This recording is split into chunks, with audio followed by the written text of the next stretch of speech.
তাহলে আজকের আমাদের আলোচনার বিষয় হলো দ্বাদশ শ্রেণীর জীববিদ্যার প্রথম অধ্যায় জীবের জনন। প্রথম যেটা আসবো আলোচনায়, প্রথমে যেটা বলবো সেটা হচ্ছে জনন কি। জনন হচ্ছে যে জৈবিক পদ্ধতিতে জীব নিজ সত্তা ও আকৃতি বিশিষ্ট অপত্য জীব সৃষ্টি করে এবং সংখ্যা বৃদ্ধির দ্বারা নিজস্ব বংশধারাকে অক্ষুণ্ণ রাখে, তাকেই বলা হচ্ছে জনন।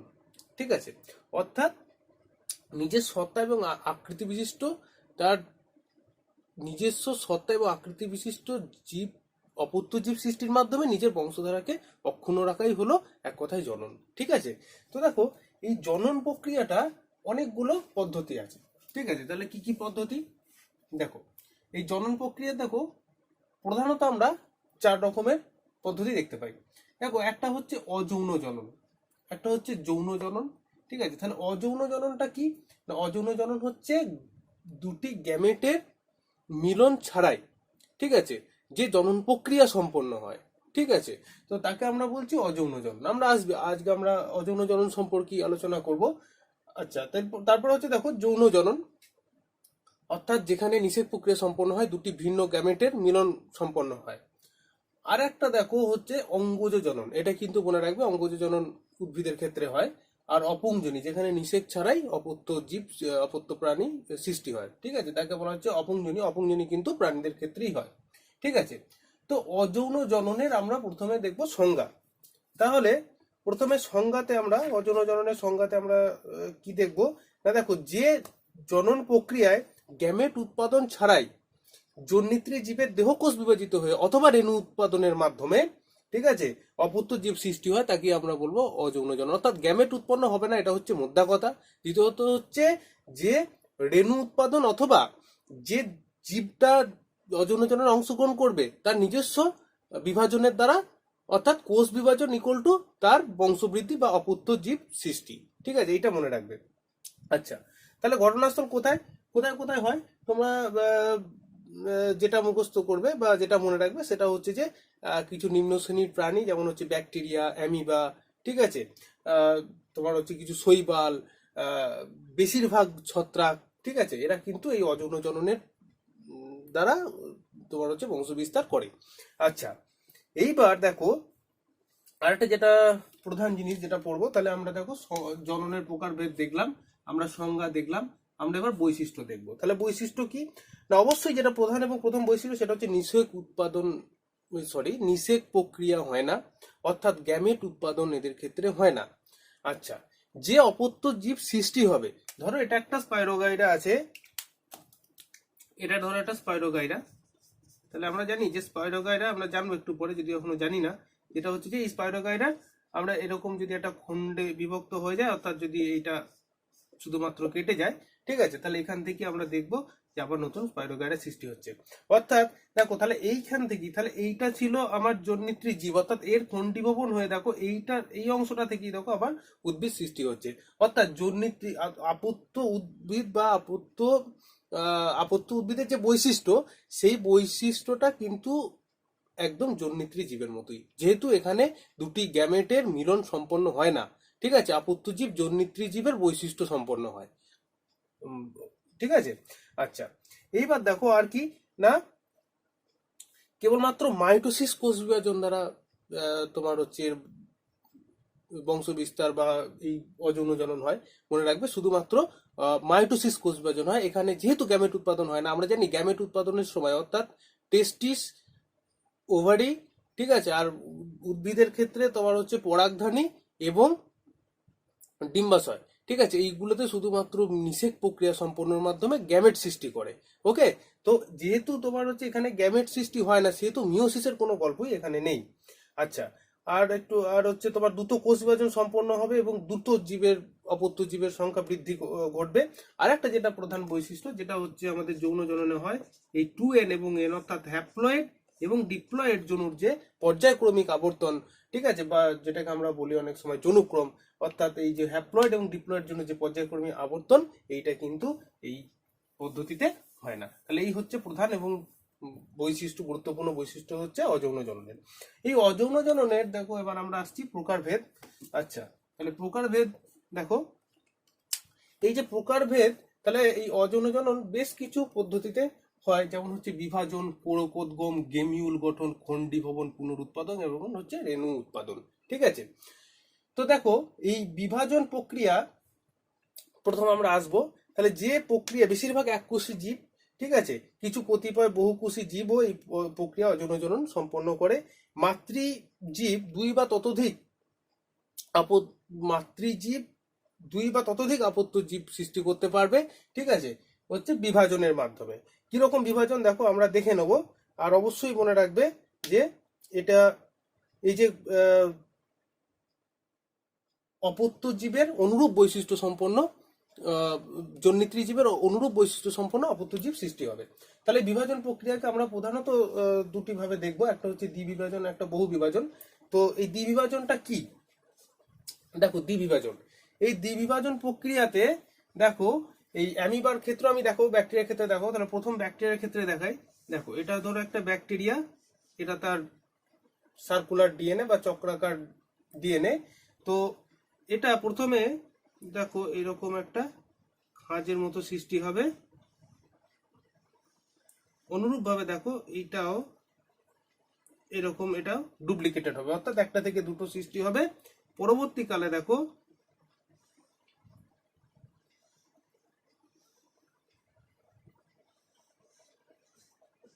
তাহলে দুটোই ডিএনএ পেয়ে গেল। এইবার দেখো দুটি আলাদা আলাদা ব্যাকটেরিয়া সৃষ্টি হয়ে গেল। এই হচ্ছে দ্বিবিভাজন পদ্ধতি। ঠিক আছে, আচ্ছা এবার অ্যামিবার ক্ষেত্রে কি রকম হয় আমরা দেখে নেবো। দেখো তাহলে অ্যামিবা, এটা ধরো অ্যামিবা, এটা তার নিউক্লিয়াস। প্রথমে এই অ্যামিবাটা একটা ডাম্বেল শেপের আকৃতি ধারণ করবে, ডাম্বেলের মতো। ঠিক দেখো যেন ডাম্বেলের মতো একটা আকৃতি ধারণ করেছে। নিউক্লিয়াসটাও এরকম লম্বাটে ধরনের হবে। ঠিক আছে, এর পরবর্তীকালে দেখো দুটো আপত্তিজীব সৃষ্টি হয়ে যাবে। ঠিক আছে, এরকম। ঠিক আছে, এইভাবে অ্যামিবার দ্বিবিভাজন সম্পন্ন হয়। ঠিক আছে, এবার হচ্ছে দেখো বহু বিভাজন। তাহলে সভাপতি বুঝতে পারছো, দ্বি মানে দুটো আর বহু মানে অনেক। ঠিক আছে, কিরকম ভাবে সম্পন্ন হয় দেখো। অনেক সময় প্রতিকূল পরিবেশ আসে। কিরকম প্রতিকূল পরিবেশটা একটু বলি। ধরো একটা জায়গাতে জলা জায়গাতে ধরো অ্যামিবা ছিল। এবার সেক্ষেত্রে কি হয়েছে, ধরো কোনো কারণে জলটা সেই জায়গাটায় শুকিয়ে গেছে, অথবা সেই জায়গায় কোনো পুষ্টি পদার্থ পুষ্টিদ্রব্য নেই। তাহলে এরকম একটা প্রতিকূল পরিবেশ, ঠিক আছে, বা আনফেভারেবল কন্ডিশন, বা দ্বিবিভাজনকে মনে রাখবে, একটা জিনিস স্কিপ করলাম, দ্বিবিভাজনকে ইংলিশে বলা হচ্ছে, বিভাজনকে ইংলিশে বলা হচ্ছে ফিশন, আর দ্বিবিভাজনকে বলা হচ্ছে বাইনারি ফিশন, আর বহু বিভাজনকে বলা হচ্ছে মাল্টিপল ফিশন। ঠিক আছে, তো এই অ্যামিবাতে দেখো আনফেভারেবল কন্ডিশন, অর্থাৎ যখন পুষ্টিদ্রব্য নেই বা জল শুকিয়ে গেছে সেরকম জায়গায়, তাহলে এই অ্যামিবা, ধরো এটা অ্যামিবাটা ছিল, ঠিক আছে, এই অ্যামিবা তখন এই দেহ নিঃসৃত পদার্থ দিয়ে এখানটা একটা এরকম শক্ত এরকম একটা তার কভার তৈরি করবে। ঠিক আছে, এবং তার মধ্যে দেখো এর নিউক্লিয়াস বিভাজিত হয়ে হয়ে এইরকম অ্যামিবা অসংখ্য এরকম অ্যামিবা সৃষ্টি করবে। ঠিক আছে, এই পদ্ধতিকে বলা হচ্ছে এনসিস্টেশন। ঠিক আছে, এইবার যেহেতু সিস্টের মতো একটা আকৃতি এটা তৈরি করলো, ঠিক আছে, এবং এইখানটায় দেখো অসংখ্য অ্যামিবা তৈরি করেছে। ঠিক আছে, এই যে অসংখ্য অ্যামিবা এনসিস্টের মধ্যে রয়েছে, একে বলা হচ্ছে সিউডোপোডিও রেণু। ঠিক আছে, এইবার ধরো যখন ফেভারেবল কন্ডিশন এলো, বা নিউট্রিশন বা পুষ্টিদ্রব্য অ্যাভেলেবেল হলো, বা জল অ্যাভেলেবেল হলো, তখন এইটা তোমার হচ্ছে ফেটে গিয়ে এখান থেকে অ্যামিবা গুলো এইভাবে বেরিয়ে যায়। ঠিক আছে, এতে অসংখ্য অ্যামিবা সৃষ্টি করে। ঠিক একই রকম ভাবে এই একই পদ্ধতিতে ধরো অ্যামিবা অনেক সময় কি করে না রেণু তৈরি করে। ঠিক আছে,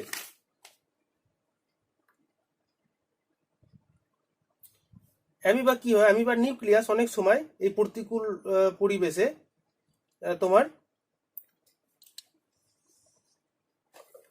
প্রথমে অনিয়তাকার যেরকম হয় আকৃতি দেখবে, এরপরে নিউক্লিয়াসটা বিভাজিত হয়ে এরকম একটা আকৃতি নেবে। তারপর নিউক্লিয়াসটা বারবার বিভাজিত হয়ে দেখো অসংখ্য স্পোর তৈরি করবে। ঠিক আছে, বা রেণু তৈরি করবে তোমার। আবার যখন তোমার তো এই যে রেণু অসংখ্য রেণু তৈরি করা এনসিস্টের মধ্যে, এই পদ্ধতিকে বলা হচ্ছে স্পোরুলেশন। ঠিক আছে, এবং যখন ফেভারেবল কন্ডিশনটা আসবে তখন আবার এই রেণুগুলো বেরিয়ে গিয়ে এখান থেকে আবার অসংখ্য অ্যামিবা তৈরি করবে। ঠিক আছে, আচ্ছা এবার হচ্ছে প্লাজমোডিয়াম। প্লাজমোডিয়াম ভাইরাস তোমরা জানো যে হচ্ছে আমাদের ম্যালেরিয়ার যে জীবাণু বা এক প্রকার প্রোটোজোয়া। ঠিক আছে, এই প্লাজমোডিয়াম ভাইরাস কি করে, বহু বিভাজন প্রক্রিয়ায় ও কিন্তু অপত্য প্লাজমোডিয়াম তৈরি করে। সাইজট দশায় এই প্লাজমোডিয়াম বহু বিভাজন প্রক্রিয়ায়, ঠিক আছে, ও অসংখ্য তোমার হচ্ছে মেরোজয়েট তৈরি করবে। এই মেরোজয়েট গুলি আবার তোমার হচ্ছে তা থেকে পরে উসিস্টের তোমার হচ্ছে পরে আবার বহু বিভাজন প্রক্রিয়ায় স্পোরোজয়েট সৃষ্টি হয়। ঠিক আছে, তো এটা মনে রাখবে যে প্লাজমোডিয়াম এবং অ্যামিবার ক্ষেত্রে কিন্তু বহু বিভাজন প্রক্রিয়ায় অপত্য জীব সৃষ্টি করে। আচ্ছা, এইবার যেটা আসবো সেটা হচ্ছে দেখো কোরকোদ্গম। কোরকোদ্গম জিনিসটা কি না, কোরক বা বার্ড তৈরি করবে। কি রকম না, এটা ধরো একটা ইস্ট বা স্যাকারোমাইসিস সেরিভেসি, ইস্টের বিজ্ঞানসম্মত নাম। কোরকোদ্গমকে ইংরেজিতে বলা হয় বার্ডিং। তো প্রথমে কি হয় দেখো, একটা বার্ড তৈরি করবে, এবং বার্ড যখন তৈরি করবে তখন এর কিছুটা সাইটোপ্লাজম এখানটা চলে যাবে, নিউক্লিয়াসটাও এইদিকে আস্তে আস্তে যাবে। তো পরবর্তীকালে কি হয়, বার্ডের আকারটা আরো বৃদ্ধিপ্রাপ্ত হয়, এরপরে নিউক্লিয়াসটা এইদিকে অনেকটা আরো চলে যায়। ঠিক আছে, এবং এর মধ্যে সাইটোপ্লাজম যাবে। ঠিক আছে, এর পরবর্তীকালে দেখো কি হয় না, এরকম দুটো ইস্ট কিন্তু তৈরি হয়ে যাচ্ছে। ঠিক আছে, এইভাবে দেখো বার্ডিং প্রক্রিয়ায় কিন্তু ইস্ট তার অপত্য জীব তৈরি করে। এইবার অসংখ্য জীবে যদি এরকম ইস্টে যদি এরকম অসংখ্য কোরক তৈরি করে, ঠিক আছে, তখন এইরকম দশাকে বলা হচ্ছে টোরুলা। ঠিক আছে, টোরুলা বলা হচ্ছে। আচ্ছা, এইবার দেখো হাইড্রা। তাহলে হাইড্রাও দেখো বার্ডিং প্রক্রিয়ায় কিন্তু তার বংশবৃদ্ধি করে। তাহলে আমরা যদি একটা হাইড্রার আকৃতি দেখি, কিছুটা এরকম হবে।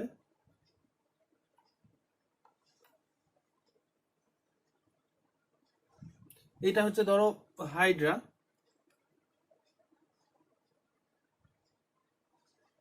এই হাইড্রার দেখো এই মধ্যবর্তী জায়গাতে, এরকম জায়গাতে আবার দেখো এইরকম অপত্য হাইড্রা তৈরি হবে। এইটা বৃদ্ধিপ্রাপ্ত হবে আস্তে আস্তে, দিয়ে এই প্রধান এই জন্মিত্রী যে হাইড্রা এখান থেকে বিচ্ছিন্ন হয়ে দেখো অপত্য হাইড্রা সৃষ্টি করবে। তাহলে হাইড্রা দেখো বার্ডিং প্রক্রিয়া এভাবে কিন্তু তার অপত্য হাইড্রা বা অপত্য জীব সৃষ্টি করে। এবার গেমিউল, তাহলে গেমিউল গঠন বা গেমিউল ফর্মেশন। তাহলে গেমিউল ফর্মেশন কোথায় হয় না, স্পঞ্জিলাতে হয়। কি রকম ব্যাপারটা দেখো, মিটিজলের স্পঞ্জিলার দেহে অভ্যন্তরে কোরক তৈরি। তাহলে আমরা তখন দেখলাম এক্সোজেনাস বার্ডিং। ঠিক আছে, অর্থাৎ কোরকটা জীবদেহের বাইরের দিকে তৈরি হয়েছিল, কিন্তু এই স্পঞ্জিলার দেহের অভ্যন্তরে কোরক সৃষ্টি করে। ঠিক আছে, এবং এই প্রকার বার্ডিংকে এন্ডোজেনাস, তাহলে অবশ্যই বাইরে তৈরি, বাইরে মানে এক্সো, ভেতরে মানে এন্ডো, যেহেতু ভেতরে কোরক তৈরি হচ্ছে সেহেতু এটাকে বলা হচ্ছে এন্ডোজেনাস বার্ডিং। তো এই বা ইন্টারনাল বার্ডিং। তো এই যে বার্ড বা এন্ডোজেনাস বার্ড গুলোকে বলা হচ্ছে গেমিউল। ওকে, তো কোথায় হয় না, স্পঞ্জিলাতে হয়। আচ্ছা, এইবার আমরা চলে যাব দেখো খন্ডি ভবন। তাহলে গেমিউল গঠন হয়ে গেল, এবার খন্ডি ভবন। খন্ডি ভবন কি না, জন্মিত্রী জীবদেহ যখন কয়েকটি খণ্ডে বিভক্ত হয়ে যাবে এবং প্রত্যেকটি খণ্ডক থেকে একটি একটি করে জীব সৃষ্টি হবে, সেটা কি বলা হচ্ছে খন্ডি ভবন। যেমন আমরা একটু আগে প্রথমেই যেটা দেখলাম যে স্পাইরোগাইরা, ধরো এটা ধরো একটা স্পাইরোগাইরা, এটা স্পাইরোগাইরা ধরো ফিলামেন্ট। ঠিক আছে, এই ফিলামেন্ট থেকে ধরো এই অংশটা কেটে গেছে, এই অংশটা ধরো কেটে গেছে, এখান থেকে ধরো আবার নতুন স্পাইরোগাইরা এরকম সৃষ্টি হয়ে গেল। ঠিক আছে, তো এই দেখো এটাকে বলা হচ্ছে খন্ডি ভবন। তাহলে কোথায় কোথায় হয় না, প্রাণীদের ক্ষেত্রে সাগর কুসুম এবং উদ্ভিদের ক্ষেত্রে স্পাইরোগাইরাতে এই খন্ডি ভবন দেখা যায়। এবার হচ্ছে পুনরুৎপাদন। পুনরুৎপাদনটা কি না, জীবদের কোনো কাটা অংশ থেকে পূর্ণাঙ্গ জীব সৃষ্টি হওয়ার ঘটনা কি বলা হচ্ছে পুনরুৎপাদন। ঠিক আছে, তো কোথায় হয় না, প্ল্যানেরিয়াতে পুনরুৎপাদন দেখা যায় অনেক সময়। এক্সাম্পল, আচ্ছা, পুনরুৎপাদনের ইংরেজি টার্ম হচ্ছে রিজেনারেশন, খন্ডি ভবনের ইংরেজি টার্ম হচ্ছে ফ্র্যাগমেন্টেশন। ঠিক আছে, এইবার দেখো পুনরুৎপাদন কোথায়, তোমার বললাম প্ল্যানেরিয়াতে হয়। এই পুনরুৎপাদনটা দুভাবে হয়। যদি একটা কাটা অংশ থেকে যদি পুরো সম্পূর্ণ জীব সৃষ্টি হয়, এই যে সম্পূর্ণ জীব সৃষ্টি হওয়ার ঘটনাকে বলা হচ্ছে মরফ্যালাক্সিস। আর যদি কোনো কাটা অংশ থেকে শুধুমাত্র সেই অংশটা নতুন করে তৈরি হয়, তাহলে এটাকে বলা হচ্ছে এপিমরফোসিস। ঠিক আছে, বা হারানো অংশের পুনঃস্থাপনকে বলা হচ্ছে এপিমরফোসিস। যখন খণ্ডিত অংশ থেকে পূর্ণাঙ্গ জীব তৈরি হয় সেটাকে বলা হচ্ছে মরফ্যালাক্সিস। আচ্ছা, এইবার দেখো রেণু উৎপাদন বা স্পোরুলেশন। ঠিক আছে, রেণু উৎপাদনটা কি না, রেণু জিনিসটা কি, রেণু হচ্ছে এককোষী, কখনো পাতলা প্রাচীর বিশিষ্ট হয়, কখনো পুরু প্রাচীর বিশিষ্ট হয়, এর মধ্যে কখনো স্টোরেজ প্রোডাক্ট বা সঞ্চিত খাদ্যবস্তু থাকতে পারে, নাও থাকতে পারে, চলনশীল হতে পারে, নাও চলনশীল হতে পারে, এবং এটা অবশ্যই একটা অযৌন জননের একক, অর্থাৎ অযৌন জননের এককোষী, অযৌন জননের একক, যা একটি এককোষী, যেটি অর্থাৎ তার ফ্লাজেলা বিশিষ্ট হতে পারে, ফ্লাজেলা বিশিষ্ট নাও হতে পারে, এরকম একটি অযৌন জননের একককে বলা হচ্ছে রেণু। ঠিক আছে, এই রেণু বিভিন্ন জীবভেদে বিভিন্ন রকম হয়। ঠিক আছে, আমি আসছি পরবর্তীকালে, আমি দেখাচ্ছি যে কত রকমের রেণু হয়। তাহলে প্রথম হচ্ছে দেখো রেণুর আমরা যদি প্রথম ভাগ দেখি তাহলে কি কি দেখবো না, প্রথম হচ্ছে দেখো জুস্পোর, ঠিক আছে, বা সঞ্চারণশীল স্পোর। তাহলে যেই স্পোর দেখো, তাহলে এইটা দেখো, আর মনে রাখবে যে স্ট্রাকচারের মধ্যে, যেই আকৃতির মধ্যে বা যে স্পেশাল পাউচের মধ্যে তোমার রেণু তৈরি হচ্ছে, যে একটা নির্দিষ্ট জায়গা জীবের, বিশেষ করে ছত্রাক এবং কিছু ক্ষেত্রে শৈবালের বিশেষ যে জায়গা, সেই যে জায়গায় রেণুটা তৈরি হয় তাকে বলা হচ্ছে স্পোরাঞ্জিয়াম। ঠিক আছে, আচ্ছা, তাহলে জুস্পোর, তাহলে প্রথম আসছি দেখো জুস্পোর, দেখো দেখো প্রত্যেকটা জুস্পোর, এগুলো হচ্ছে এক একটা জুস্পোর, আর এটা হচ্ছে স্পোরাঞ্জিয়াম। তাহলে কি বললাম, এটা স্পোরাঞ্জিয়াম, এগুলো জুস্পোর। দেখো প্রত্যেকটা স্পোরে দেখো তোমার ফ্লাজেলা আছে। ফ্লাজেলা হচ্ছে একে মুভমেন্টে সাহায্য করে, অর্থাৎ তোমার এক জায়গা থেকে অন্য জায়গায় সন্তরণে সাহায্য করে, বা এক জায়গা থেকে এক জায়গায় মুভমেন্টে সাহায্য করছে। আচ্ছা, তো কাদের কাদের ক্ষেত্রে এরকম দেখা যায় না, মনে রাখবে ইউলোথ্রিক্স, ঠিক আছে, ইউলোথ্রিক্সে তোমার হচ্ছে এরকম সন্তরণশীল জুস্পোর দেখা যায়, বা জুস্পোর মানেই হচ্ছে সেটা অবশ্যই ফ্লাজেলা বিশিষ্ট হবে। আর ক্লামাইডোমোনাসেও তোমার জুস্পোর দেখা যায়। ঠিক আছে, তো এবার হচ্ছে দেখো কনেডিয়া। কনেডিয়ার জিনিসটা কি না, পেনিসিলাম, এটা হচ্ছে একটা পেনিসিলাম নোটেটাম বলে একটা ছত্রাক আছে। সেই ছত্রাকের দেখো একদম শীর্ষে, একদম দেখো শেষ প্রান্তে দেখো কিছু এরকম গোলাকার স্ট্রাকচার তৈরি হয়েছে। ঠিক আছে, একদম শীর্ষস্থানে। ঠিক আছে, তো এই যে অনুসূত্রের অগ্রভাগে যে বিশেষ রেণু বা স্পোর তৈরি হয় তাকে বলা হচ্ছে কনেডিয়া। ঠিক আছে, এই রেণুগুলো সাধারণত সারিবদ্ধভাবে একসঙ্গে অনেকগুলো অবস্থান করছে। ঠিক আছে, এটা পেনিসিলিয়ামে দেখা যায়। এরপরে দেখো আরেক ধরনের স্পোর দেখা যায়, যেটাকে বলা হচ্ছে ক্লামাইডোস্পোর। ক্লামাইডোস্পোর গুলো দেখো, এটা ধরো অনুসূত্র, অনুসূত্রের মধ্যেই দেখো কিছু কিছু স্থান একটু স্পেশালাইজড, বা একটু স্পেশালাইজড হয়ে গিয়ে দেখো একটু অন্য অনুসূত্রের অংশ, পাশাপাশি অনুসূত্রের অংশ থেকে দেখো একটু আলাদা হয়ে গিয়ে একটু পুরু প্রাচীর বিশিষ্ট বা খাদ্য টাদ্য ওখানে জমা হয়ে তখন একটা স্পেশাল স্ট্রাকচার বা স্পেশাল আকৃতি গঠন করেছে, এটাকে বলা হচ্ছে ক্লামাইডোস্পোর। ক্লামাইডোস্পোর প্রধানত রাইজোপাসে দেখা যায়। ঠিক আছে, আচ্ছা, তাহলে ক্লামাইডোস্পোর হলো, কনেডিয়া হলো, জুস্পত্য হয়ে গেছে। আর হচ্ছে ওইডিয়া। তাহলে ওইডিয়াটা কি, কিছু কিছু ছত্রাক বিশেষ করে অ্যাগারিকাসের অনুসূত্রগুলো দেখো, অনুসূত্রগুলো একদম ছোট ছোট খণ্ডকে বিভক্ত হয়ে গেছে, যাদের দেখো পাতলা প্রাচীর বিশিষ্ট ছোট ছোট খণ্ডকে বিভক্ত হয়ে গেছে। এইগুলো থেকে আবার পরবর্তীকালে তোমার হচ্ছে অপত্যজীব সৃষ্টি করে। ঠিক আছে, এবার হচ্ছে দেখো স্পোরাঞ্জিও স্পোর। স্পেশাল স্ট্রাকচার স্পোরাঞ্জিয়ামের মধ্যে তৈরি হয় বলে এই স্পোরগুলোকে বলা হচ্ছে স্পোরাঞ্জিও স্পোর। প্রধানত মিউ করে দেখা যায়। তো স্পোরাঞ্জিও স্পোরটা দেখো এইরকম রেণুস্থলীতে, এই যে রেণুস্থলী, এগুলোকে বলা হচ্ছে রেণুস্থলী, অর্থাৎ যেই পাউচ বা থলির মধ্যে রেণু তৈরি, তাকে রেণুস্থলী বলা হচ্ছে। ঠিক আছে, সেই রেণুস্থলীর মধ্যে দেখো স্পোরগুলো তৈরি হয়েছে। এইগুলো এই যে রেণুস্থলী বিদীর্ণ হয়ে দেখো স্পোরগুলো বেরিয়ে যায় ওই তোমার হচ্ছে স্পোরাঞ্জিয়াম থেকে বা রেণুস্থলী থেকে, এবং ওখান থেকে আপত্য তোমার হচ্ছে জীব সৃষ্টি করছে। ঠিক আছে, এইভাবে রেণুর মাধ্যমে দেখো, বিভিন্ন রকম রেণুর মাধ্যমে এইভাবে কিন্তু অযৌন জনন সম্পন্ন হচ্ছে। ঠিক আছে, তো আর একটা জিনিস বলে দিই, দেখো এই যে স্পোরাঞ্জিয়ামটাকে ক্যারি করছে যে স্ট্রাকচারটা, সেটাকে বলা হচ্ছে স্পোরাঞ্জিও ফোর। ঠিক আছে, অর্থাৎ স্পোরাঞ্জিয়াম ক্যারিং স্ট্রাকচার বা স্পোরাঞ্জিয়ামকে যে ধরে রেখেছে যে স্ট্রাকচারটা, অর্থাৎ এই স্ট্রাকচারটা, এইটাকে বলা হচ্ছে স্পোরাঞ্জিও ফোর। ঠিক আছে, আচ্ছা, এইবার দেখো আমরা কতগুলো জিনিস দেখে নেবো। এই আমাদের ছিল আজকের অযৌন জননের বিভিন্ন প্রকারভেদ, কিভাবে অযৌন জনন সম্পন্ন হয় আমরা আজকে দেখলাম। আর কতগুলো জিনিস আমি বলে দিই। এই অযৌন জননের কিছু সুবিধাও আছে, আবার কিছু অসুবিধাও আছে।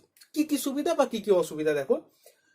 সুবিধা কি কি না, এই জননে একটি জননেত্রী জীব থেকে বংশ বিস্তার সম্ভব, যৌন মিলনের প্রয়োজন হয় না। খুব সরল পদ্ধতি, অ্যামাইটোসিস বা মাইটোসিস প্রক্রিয়াতে কোষ বিভাজনের মাধ্যমে এই অযৌন জনন প্রক্রিয়া সম্পন্ন হয়, কোন রকম মিওসিসের দরকার হয় না। আচ্ছা, এই জনন প্রক্রিয়া খুব দ্রুত বংশ বিস্তার ঘটে।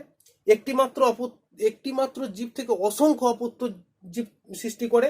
আর অপত্য জীবগুলো জিনগতভাবে জন্মিত্রী জীবের একবারে সমান হয়, যেহেতু অপত্য জীব থেকেই তোমার হচ্ছে জন্মিত্রী জীব থেকে অপত্য জীবটি সৃষ্টি হচ্ছে। ঠিক আছে, এখানে কোনো রকম দুটি গ্যামেটের মিলন সম্পন্ন হয় না। আর অসুবিধাগুলি কি কি না, দেখো, প্রধান অসুবিধাগুলো হচ্ছে জিন বস্তুর মিলন অর্থাৎ দুটি গ্যামেটের মিলন সম্পন্ন না হওয়ায় এখানে ভেদ বা ভেরিয়েশন পরিলক্ষিত হয় না। আচ্ছা, জিনগত তফাৎ হয় না, অর্থাৎ জন্মিত্রী জীবটা অপত্য জীবের সমজিন বিশিষ্ট হয়, সেই জন্য এখানে কোনো তোমার হচ্ছে জিনগত যে বিবর্তনটা এখানে ঘটে না, ভেদ সৃষ্টি হয় না। আচ্ছা, খুব দ্রুত জীবের অতিরিক্ত সংখ্যা বৃদ্ধি হয় একই জায়গায়। ধরো একটা জায়গাতেই অসংখ্য রেণু পড়ে গেল, তাহলে এই জায়গাটি গাদা গুচ্ছেন অপত্য জীব সৃষ্টি হবে, অর্থাৎ দেখো স্থানাভাব ঘটবে এবং একই জায়গায় অসংখ্য অর্থাৎ গ্যাদারিং সৃষ্টি হবে। ঠিক আছে, এইটা কিন্তু একটা বিশেষ অসুবিধা। আর একটা দেখো, যেহেতু ভেদ হচ্ছে না, যেহেতু জিনটা একই রকম জেনারেশন ওয়াইজ থেকে আসছে, সেহেতু দেখো নতুন পরিবেশে এদের কিন্তু মানিয়ে নেওয়াটা একটু কঠিন হয়।